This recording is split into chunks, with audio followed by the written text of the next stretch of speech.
WELSTech is on the air. This is Martin Spriggs, And I'm Sally Draper. and we are bringing to you the 340th episode of WELSTech on this May 6th, May 6th, 4 o'clock, Tuesday afternoon. We've been doing it at 4 o'clock Tuesday afternoon for how long? And I have to think, what day and time is this? Central Time, I can add that. So. You're a Welcome. busy guy, Martin. We forgive you for being a little juggled there. I want to say happy May 6th Teacher Appreciation Day. Yeah, I'm sure there's a lot Special of day. teachers listening, watching, so we appreciate that. And yeah, the I appreciate the ones that joined me last week on the podcast because you weren't with us last week, Martin. You had to miss the show last week, and I had a whole group of support in the form of those off by a techie week, teachers. yeah. So that was a blessing last week, and certainly they were a blessing across our Synod and across all the different school systems out there as they share their knowledge with students day in and day out. What that usually means for me is that Debbie wants to go to Applebee's because they have, I think, certain meals are free for teachers on this day. I don't know if that's countrywide or nationwide, but Good thing I gave you that reminder so you're prepared. As you drive home, you can be figuring out what you want to eat at Applebee's tonight. yeah. Did you know Sunday was Star Wars Day? we celebrated. 38 years, May 4th. May the 4th be with you. Yeah, that's a totally geeky thing, huh? Actually, Sunday here was a big day. If the boys had been able to go to Comic-Con, one of the Doctor Who actors was in Minneapolis. So some of their friends actually got their picture made with him. So all kinds of geekiness going on this past weekend. Speaking of geekiness, we're going to continue that tradition because that's kind of what we do here. We try and put a ministry spin or flair on it so that there's a reason for everybody to tune in rather than just hear us jabber on about technology. We felt it was high time, and browsers have been in the news a lot, to talk about browsers, even though they're the day in and day out resource that we all use probably without even thinking about them. But there are some reasons to think about them, and there are some reasons, as we'll discuss, to pick one over another. So we're going to call our show Browser Wars, as Sally rightly shared with me before we went on the air. I like the conflict, the competition, and not that I don't think we're going to come up on different sides of this issue, but it's always good to get that little that flavor into the show. Not that we're going to come up on different sides of the issue, but you sure do hope we do, so you can argue with me. Work very hard. Yeah. That at least there's one or two points that we can be on opposite sides of the fence. And just for those of you that radio is. Yeah, that aren't aware, I pretty much detest conflict. So we're at conflict about conflict, Martin. I wonder if we'll be at conflict about hold your own though, so nobody's going to shed any tears for Sally Draper. All right, so where do we start? I guess maybe we need to talk about why browsers would be a topic on the WELSTech podcast. And you tipped your hat a little bit about that and the fact that browsers are kind of ubiquitous these days. We live in our browsers. I guess I can't tell you how many times today I've opened up different browser windows. I would guess probably over 100 times just in the course of the day, researching things, looking for things, interacting with different websites, using my phone to search out things, whatever it may be.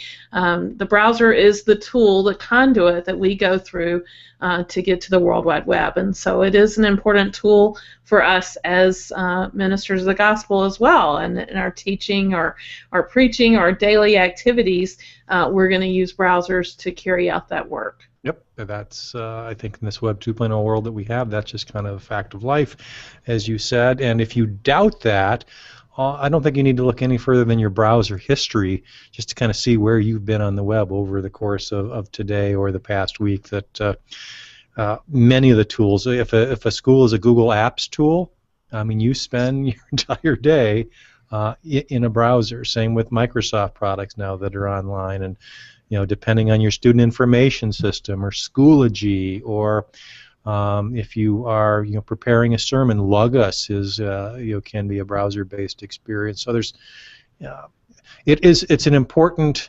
consideration because not all browsers are created equal, right?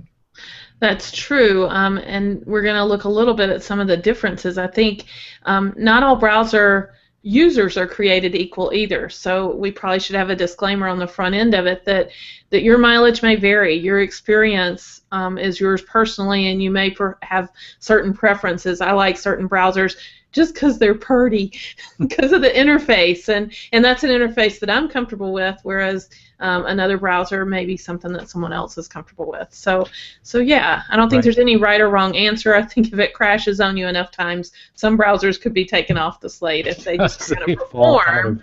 fall in and out of favor depending on their crashability. I Exactly. think probably the thing that drives the selection process the most is your apps, because sometimes the apps that you use have a preference.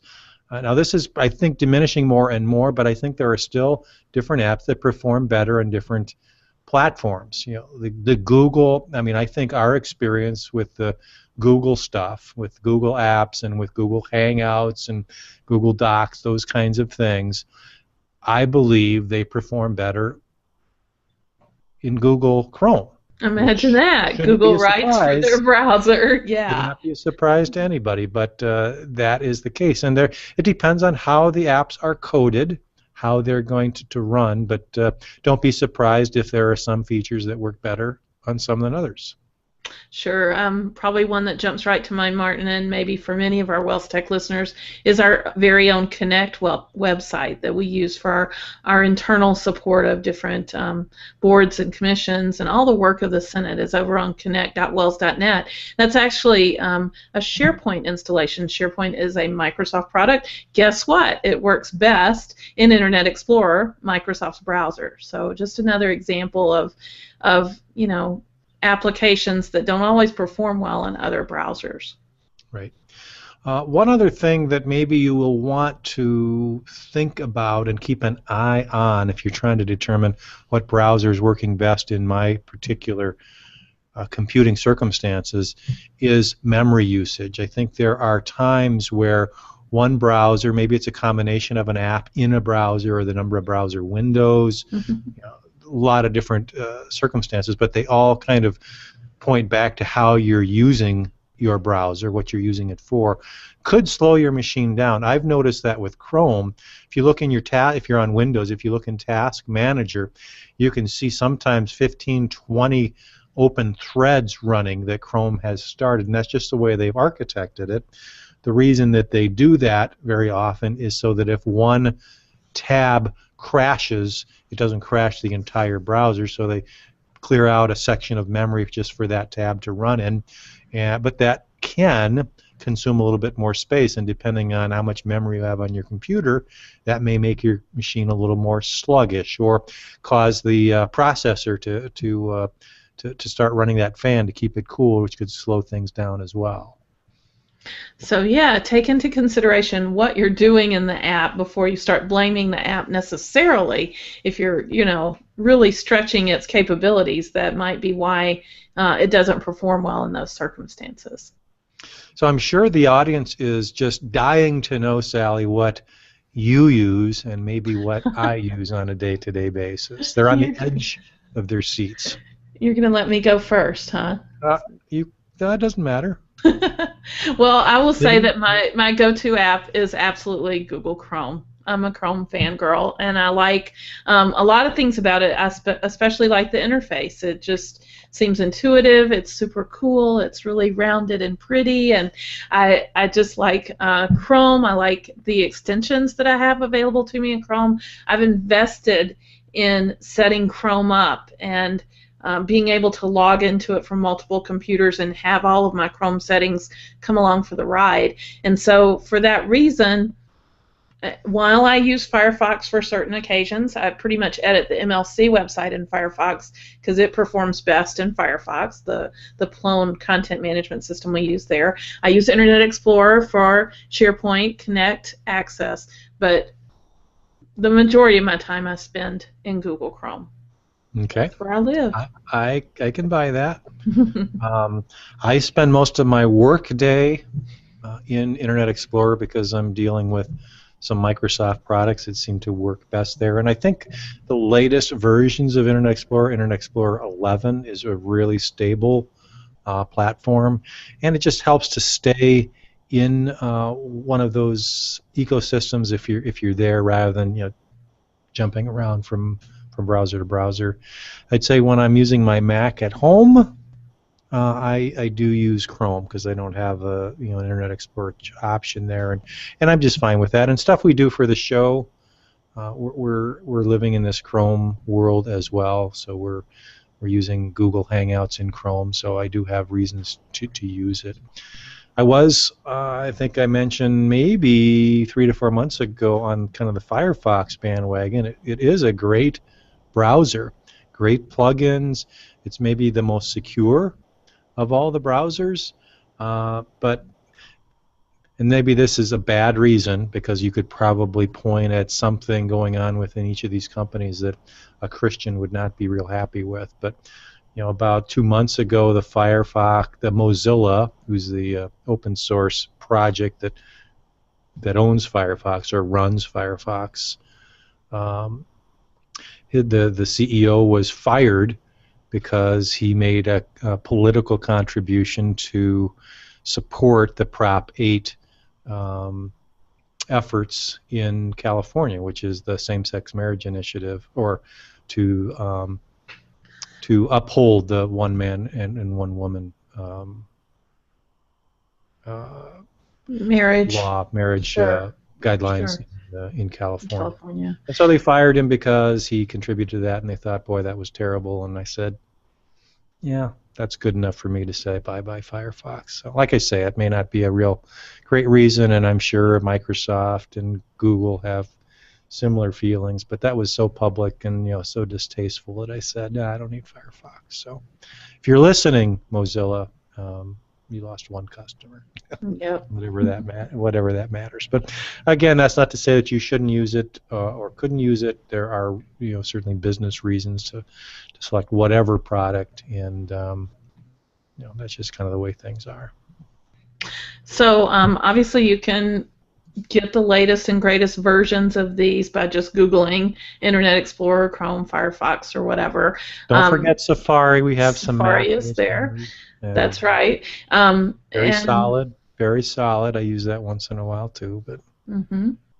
And then on the mobile side, Martin, you have options, especially if you're an Android-based mobile user, you have probably more options. But even on iOS, there's a Chrome browser for iOS and things. The caveat is on iOS, on an iPhone or an iPad, you can't change your default browser. So when you click a link, it will open in the Safari browser. You have no choice. If you want to run another browser, you certainly can use it for whatever surfing you do, but when you open up links, they automatically open. So you'd be kind of running two different browsers if you chose to use an alternate browser on those platforms. And for that reason, I've pretty much stuck with Safari on the iOS platform. And I think you can. I think you can jailbreak.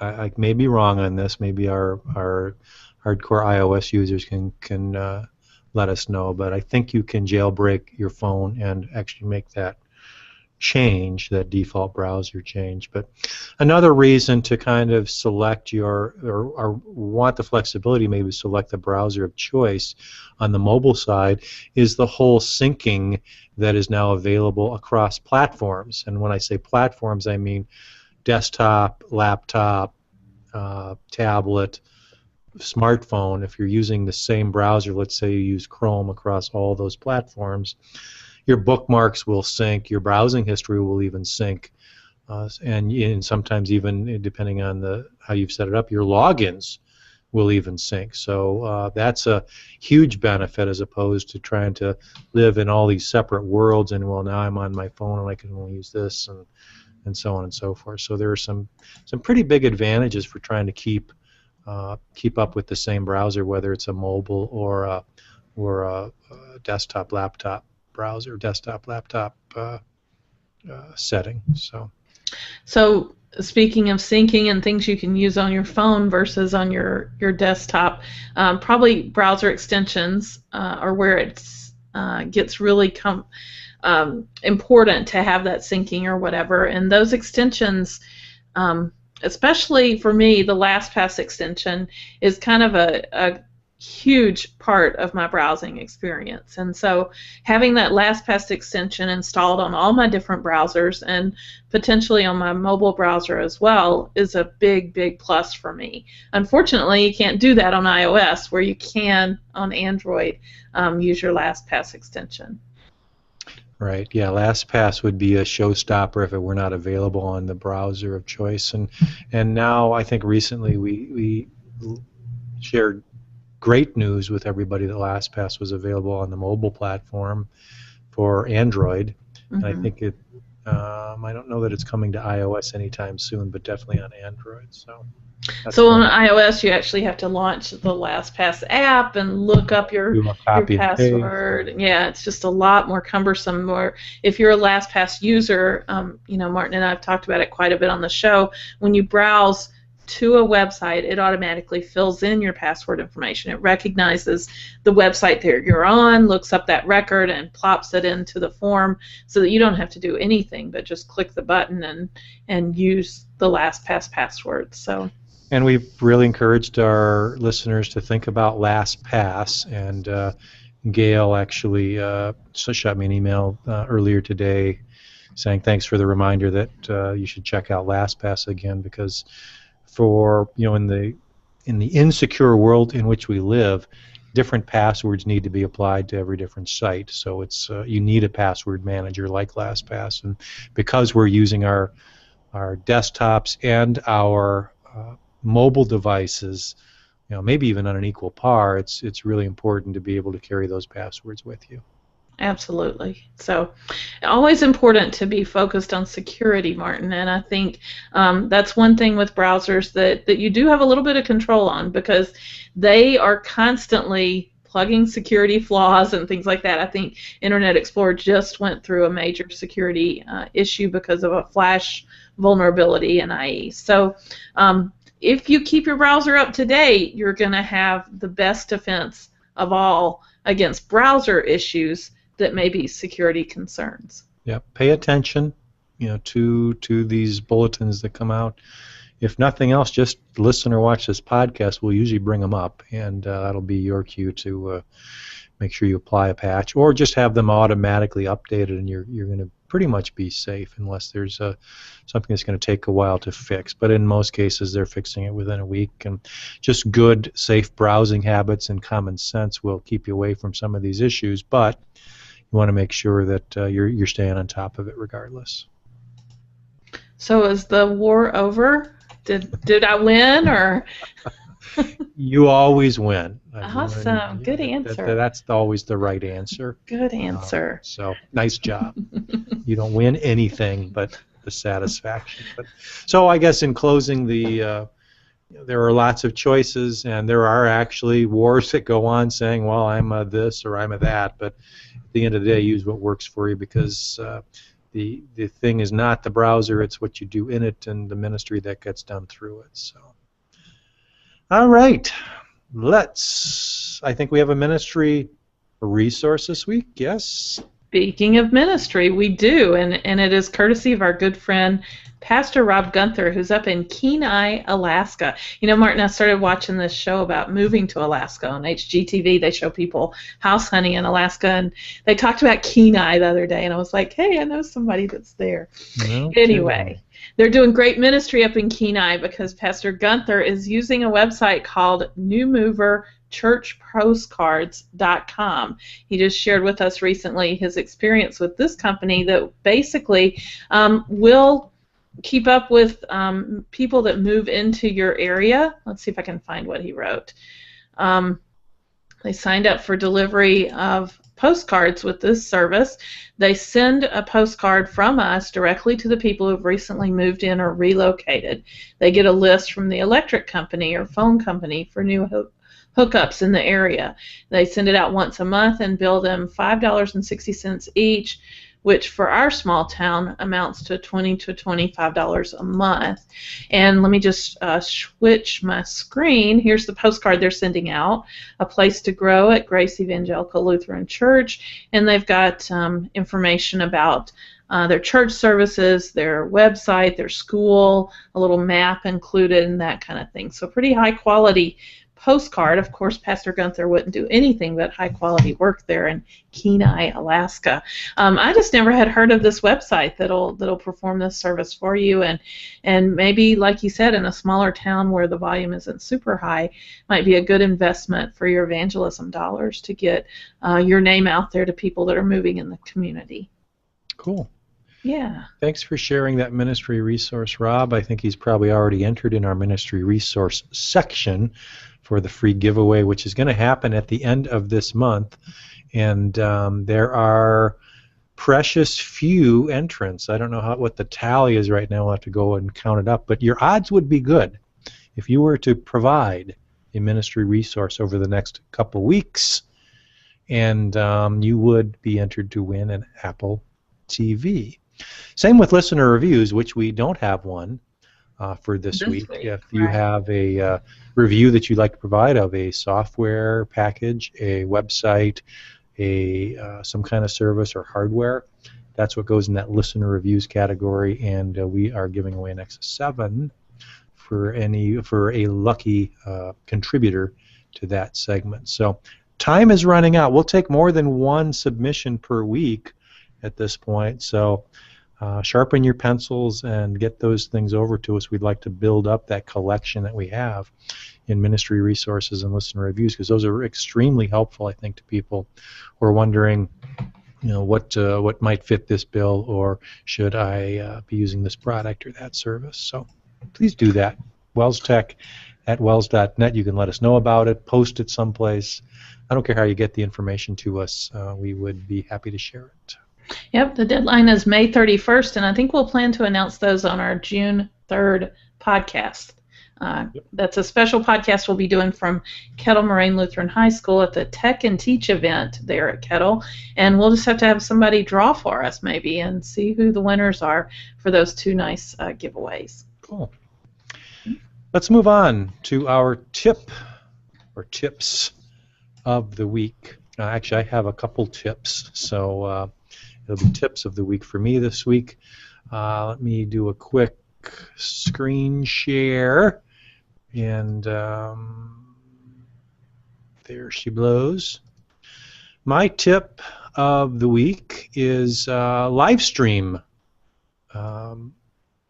options that are now available to subscribe to. So Livestream is our live streaming service, and you have the ability to go to a live stream page. I have the MLC Streams page up. So they stream special services, evening chapel, concerts, recitals, morning chapel, their Compline service, commencement services.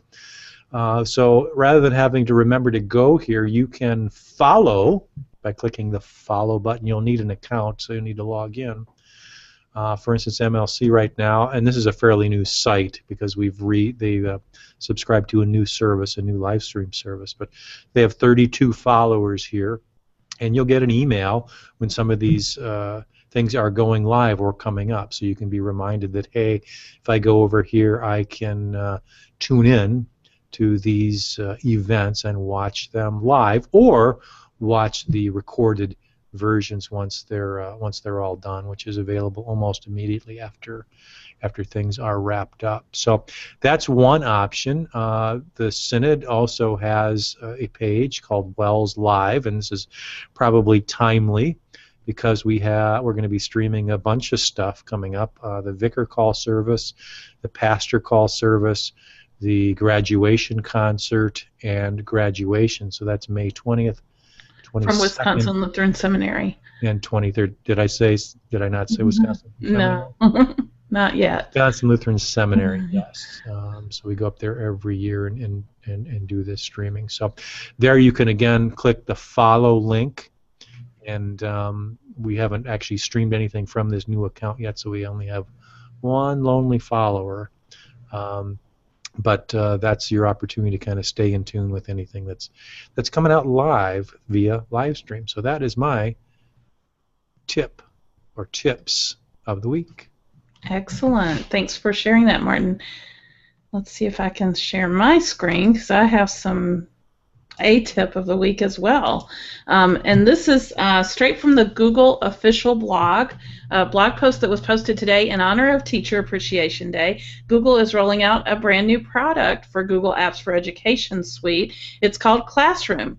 And I would characterize it potentially as somewhat of a learning management tool, a way to gather assignments and things, make sure that all your communication is one place, and stay organized. And it is going to be ad-free, just like all other products for Google Apps for Education. And at this point, they just have some promo videos. You can go to google.com/edu/classroom and see some case studies and things like that. But they are taking applications from teachers who want to do pilot work with the product over the summer, basically. They're planning to roll it out to all Google Apps for Education accounts in September. So in the coming school year, you'll be able to make use of this on your Google Apps for Education accounts. But if you want to get in early and get a feel for the product, they're taking those applications now. They'll roll it out to those early adopters over the summer and give feedback from you and things like that, refine the tool, and it will be live, according to their announcement, as of September. So check out Google for Education and their classroom learning management system. So you maybe don't know the answer to this because there's not maybe a lot of details available at this point, but I'm assuming the way you described it, it's going to compete with things like Edmodo, Schoology, Moodle, those kinds of things, but kind of bring the Google products together in a learning management style, collaborative way, which makes a lot of sense because everybody using Google Apps for Education has had to do that piecemeal. You've had to figure out how this works with that and how assignments are submitted and graded and all that stuff. If they're going to bring that together, I think that's a huge win for all of our Google Apps for Education schools out there. Yeah, I saw one person refer to it as a parallel or an improvement upon the Doctopus script. So I think there are some scripts for grading, for gathering work, things like that. Gotcha. And this is going to kind of beef that up, I believe. You know, give it a little bit more legitimacy, give it a platform, a location for collaboration and collection of work. Okay. We'll see how it develops. Great. Mm-hmm. All right, great pick. Or tip. Mm-hmm. And now I do have a pick. Do I get to go next with my pick? That's the drill. Flow. Okay. So my pick for the week is one that I was using actually as I was developing some imagery for our show featured image this week. I pulled together a bunch of icons for Google Chrome, for Safari, for Firefox, and Internet Explorer. And the easy way for me to do that was with the website iconfinder.com. And you can find all kinds of icons here, and you can find icons that are free, that have free for commercial use licensing to them. You can find collections of icons, and when you select a particular icon, at times there are different sizes. This particular one I clicked on doesn't have different sizes. Let's see if I say Chrome. And you can see some of them are fee-based. So if I wanted this particular Chrome icon, it says I can buy it for 99 cents and use it for commercial purposes. Over on the side here, I can limit it to just free icons. And I can also limit it if I want a vector version of the icon or an SVG file. I can limit it to selecting just vector versions. Oftentimes, when you select an icon, it does have different file formats. It may be available in PNG, ICO, or ICNS, and also additional sizes. And again, I picked one that doesn't have additional sizes. Let's see if I can find one that does. Nope. I'm batting 1,000 here.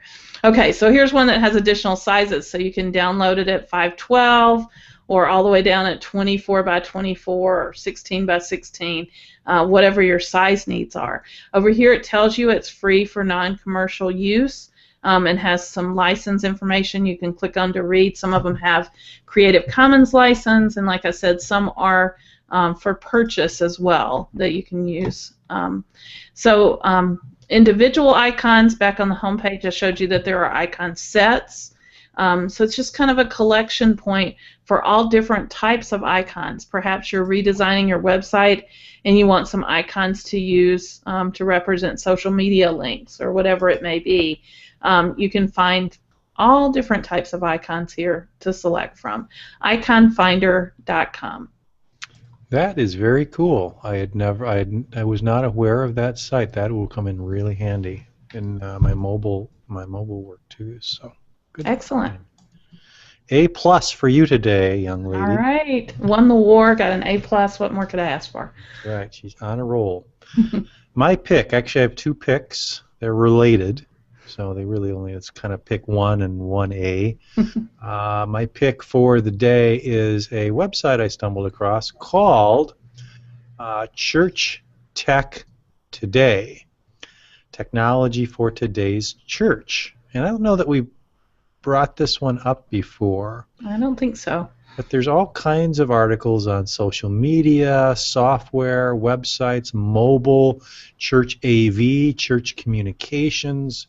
It seems to be fairly up to date, and the articles I think are useful.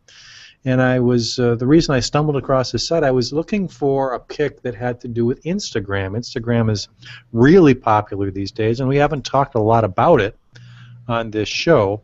And I thought, well, are there resources out there that would help a congregation or a school know what Instagram can do for them? And lo and behold, I came across the Church Tech Today site, churchtechtoday.com, and they have an ebook that was recently released last month, April 18th. 5 Instagram ideas for churches. It's you just have to sign up for their newsletter. You can cancel it, but I stayed subscribed because I thought their stuff was good. And you can download this this ebook. So I downloaded it. Let me just change my screen here to the ebook itself. And it's nicely done. It's not a long thing, but I think it covers all of the things that are helpful when you're just starting out learning what Instagram is, and then determining how it might be used in your circumstance. So there's a section here called the lingo, the downsides of the network, the different purposes it can have, how to use the network effectively, and then there's a whole section entitled 5 Instagram Ideas for Your Church. Promote a sermon series, crowdsource videos with a hashtag, inspiring images with scripture or quotes, Instagram youth ministry games, or print most favorited Instagram photos. And we've talked about some of these concepts before through different tools, but this kind of brings it all together, makes sense of it in a nice, easy-to-use format, something that you could share maybe with your communications committee, something that could be shared with your outreach or youth ministry. So lots of good stuff here. It is free, and it uses one of the most popular mobile apps out there today. Instagram is mobile only, although there is a site. You can't really upload photos to it, but it's definitely a tool that I would put on par right now with Facebook and Twitter. Instagram kind of has to be in the family photo, as it were. So. Did you mention Pinterest, Martin? Facebook, Twitter, and Pinterest? Is that what you said? Pin what? Yeah, whatever. Anyway, I'm a huge Instagram fan, so I'm not putting you down for that pick. That's a great pick. And you know, imagery on our websites and in our communication is really powerful, and Instagram is a very popular way to generate cool imagery because there's a lot of filtering and fun things you can do with your photos, and you can also connect them right away to your Facebook page or whatever. So when you upload to Instagram, you can have it go to your Facebook page or maybe to a Flickr set or whatever that you have on your website. So there's lots of ways you can repurpose those Instagram photos as well. That can be right within right within the tool itself. Right, the Facebook ties, the Twitter ties, they can be there, or you could use a tool like If This Then That, Yeah, I was going to say if to have a then. recipe that uploads it to Flickr automatically or whatever. Cool. Lots of possibilities. And then you get those nice looking filters that take a perfectly good photo and make it look like it came out of a crappy camera. So. I'm guessing that you don't like the filters, and I love the filters. Wow, we have so many things to argue about today. Yeah, we could have a whole a filters war. We should just have an argument show. What do you think? Maybe a summer series. Argument. Isn't there the argument clinic? What is that? Monty Python. So anyway. I'm not a Monty Python fan, so you'd have to understand that. So. Look it up. Am I missing out on that? Apparently, yeah. Let's go to our of interest section, Sally. We have a number of things that we want to make sure people are aware of.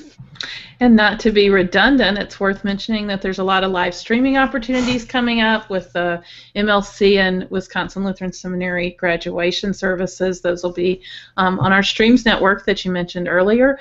I also mentioned earlier that we're going to be at the Kettle Moraine Lutheran High School Tech and Teach Conference on June 3rd. We'll be broadcasting WELSTech live. Come on out and see us and be part of our live studio audience. How exciting would that be? But do it after you've been to the full day conference, which offers 20 different sessions on all kinds of cool technology that you can stew on over the summer and implement into your classroom next fall when school kicks off again. And then finally, Martin, you and I are going to be together again at the end of July. I guess we'll have to do our WELSTech podcast from the Center for Mission and Ministry that day. But July 29th through 31st, we're going to do some Final Web training. Final Web is the web hosting partner that many WELS congregations and schools use for their websites. So if you're looking to learn more about the Final Web product, to start a new website or to beef up your existing website, come and join Martin and me for training. The cost is $49 a day. We have a day specifically for teachers, and then a 3-day series called Final Web for Dummies that's kind of everything you could possibly want to know about Final Web. So check out the information. The link is at bit.ly/FWTrainingInfo. And the classes are filling up, folks, so we need you to get registered soon if you would like to be there.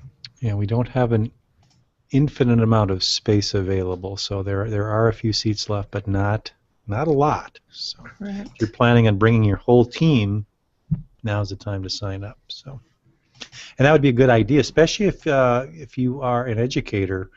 Bring your teachers. That's one of the classes that we have the most seats available for. So consider bringing a number of faculty members, because in that class, that I believe it's on Tuesday. Or is the that 29th? No, that's Tuesday. Tuesday.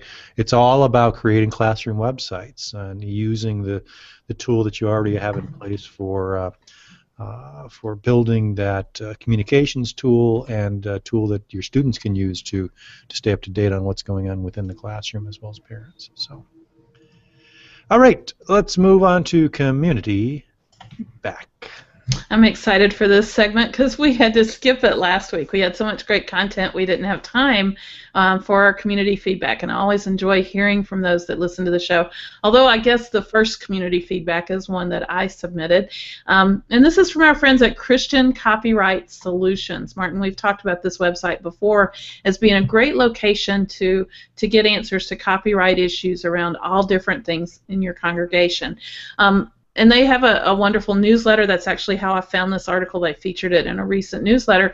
It came out right after Easter, and it said, okay, you're done with Easter services. Now it's time to recruit your fall volunteers. And I was like, really? It's April. You want to recruit volunteers for next fall's kickoff events and things like that? But it basically was a good reminder that your volunteers have served during Holy Week. They may be really excited about being part of the Easter service. Maybe you had new people helping with your video production or projection or whatever it may be, and they would like to get involved in more areas of ministry. And the summer gives you good time to train them as well. So if you're going to potentially start live streaming in the fall or something like that, take the time now to think ahead to your volunteer needs and go ahead and tap into those folks that are excited about their Easter service to get them more in the volunteer swing of things. I thought it was a good reminder. Nice. Mm-hmm. Next up, Jason Schmidt tagged a page. This is from Cozad Community Schools, and to be honest, I don't even know where that is located. Should have looked it up, but somewhere they have the school district that is using iPads. And this is basically a resource page that you could use for ideas if you're looking for a one-to-one iPad initiative, or maybe even a different type of one-to-one initiative, where they have things like graduating seniors. You need to get your hardware turned back in, and it has to be in working condition. We have deadlines for that. We have a classroom iPad policy posted here. We have parent-student social media contract posted here. So if you're just looking for some resource-type forms and policies and things like that, especially around iPads, this would be a good website to tag and reference as you develop your own policies. Cool. By the way, Sally, I'm really disappointed that you don't know where Cozad is. Everybody knows that it's right in the middle of Nebraska, just a little west of Kearney and a little east of North Platte. Everybody with a browser that they can search in while I'm doing the heavy lifting here. That is true. Whatever. Just trying to practice good browsing habits. Nebraska makes sense since my good friend Jason is out there That's in right. Nebraska. So now we all know where Cozad is. Thanks for educating us. Okay, my good friend Rob Gunther, who we talked about earlier in the show up in Kenai, Alaska, sent us some more tips and tricks this week. One is called Batched Inbox, and this is basically a way to limit email distractions. They'll hold up all your Gmail and send it to you when you schedule it so that you don't get all those pop-ups and have the distraction of stopping to read email messages. It's batched. For the undisciplined among us. Yeah, I think there might be some of those. Because you could actually just close your browser window or not have Gmail open and accomplish the same purpose, but this really enforces it. So I think that's probably a good starter drug if you want to just kind of ease out of it. And then once you've kind of done that, then it becomes habit. You can kind of do it yourself. So, good tool. Excellent. All right, and then Rob sent us some links to different ebook solutions. And, full disclaimer, he remembers us arguing over paper versus ebook in the past, and he is definitely an ebook aficionado. The first one he sent us a link to was free at the time, because sometimes Amazon books will come up for free, but unfortunately now it's $5.99, so you missed out on that window to grab the book for free. It's called The Curtain, and the reason he sent it to us is because it's kind of related to our dark side of the internet discussion. The premise of the book is some evildoers on the internet marketing people that know way too much about you and things like that. So if you're looking for a dark side of the internet read, you might want to check out this ebook, The Curtain. If you weren't depressed enough, yes, there is your fix. Now, was he the one, or somebody shared the fact that there's maybe an RSS feed or email subscription where you can get these what's free sent right to you so you don't miss these opportunities? You know what? I was just getting to that, Martin. There's a website called Zero Friction Books that has Kindle books that are currently free, and the ones that, there's some that are permanently free, and there's others that come up at times. So you can use this website. Perhaps there's an RSS feed with this. I didn't read that in what he wrote to us, but I think this Zero Friction Books, obviously you got to cull through a lot to find good reading there, but if you're into ebooks, check out Zero Friction Books, and also gospelebooks.net, which I think we've talked about before. Some are free, some are pay for, but they do have Christian associated with them in some way, so you're going to be a little bit safer in browsing the list at Gospel eBooks than you would probably at the Zero Friction site. Great. So, good Thanks, ebooks. As usual. Sources. And then finally, Martin, I just want to make mention of an email we have from our friend Sally Valesky. Sally, thank you. at Abiding Word in Houston, and she was inquiring about a scripture texting service. Is there something that perhaps a teenager could subscribe to and get text of scripture verses or devotional-oriented content in that small format, that text format, delivered to their phones, which they're constantly in touch with? And I'm not familiar with a service specifically like that, but you had a great idea, Martin. You mentioned possibly using Use Twitter. Yeah, Twitter. You can set Twitter and different feeds or people that you're following to text you when they tweet. And there are a bunch of Twitter feeds. One that I'm aware of called daily_Bible or @daily_Bible, which will send out a tweet a day of a scripture passage. I think there are a lot of those kinds of things. I think Time of Grace does something similar. There are other things that might be worthy of subscribing to the Twitter feed and then have them sent right to your phone. So I think that's maybe the best approach. Excellent choice, suggestion. And if there are others out there that are using some type of texting service, please let us know so we can share that on the show as well. Very good. All right. Let's tell everybody what's going on next week, Sally. Another competition. Yeah, we're all about competitions, aren't we? Next week we're talking about do-it-yourself solutions, and we did this last month, and we each kind of kept our secrets about what we were developing. It was about iPhone stands or smartphone stands. This month's do-it-yourself project is a way to deal with all your cables. And I know we all have this, and they get unsightly as they tangle under your desk or whatever. And so we're looking for solutions for dealing with cables, keeping our work areas neat, and those cables out of sight and out of mind. So I've got some good ideas. I've been doing some searching. We'll see what Martin comes up with. We'll see who is the winner. We're all winners here. DIY Cable Solutions. And we hope to also have an interview next week, Sally.